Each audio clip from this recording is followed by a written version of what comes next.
Shabbat Shalom. The great biblical character Noach gets saved in this week's Torah reading from the terrible flood which destroys the earth.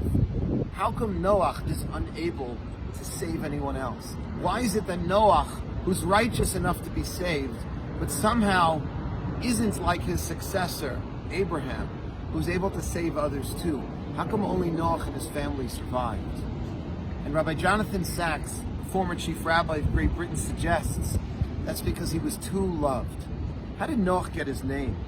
Torah tells us that Noach received his name from the word nechama, comfort. His father Lemach gave him the name Noach because he knew he was going to be a great comfort to his generation. How is Noach a comfort?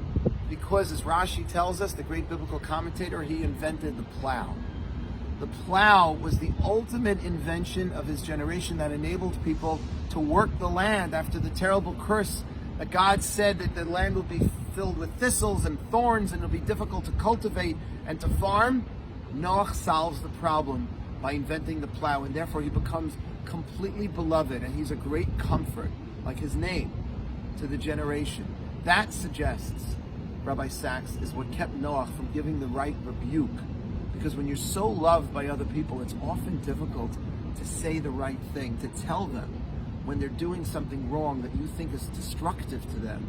A good friend says something, but often we don't want to because we would prefer to be loved than to be considered perhaps a little judgy or, to create a little potential confrontation.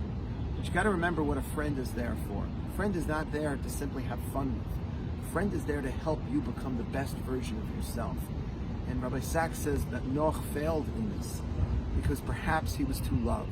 And we have to think about the same thing when it comes to our friends. We want them to love us, but we also want to be a good friend. And a good friend says something when you see something that's off and that you think you can help with. Think about that with your friends. Are we being the right friends, or are we just keeping quiet so we can save the relationship and continue to get the love without trying to improve each other and to make each other into the best versions of ourselves? Shabbat Shalom, and thank you for listening.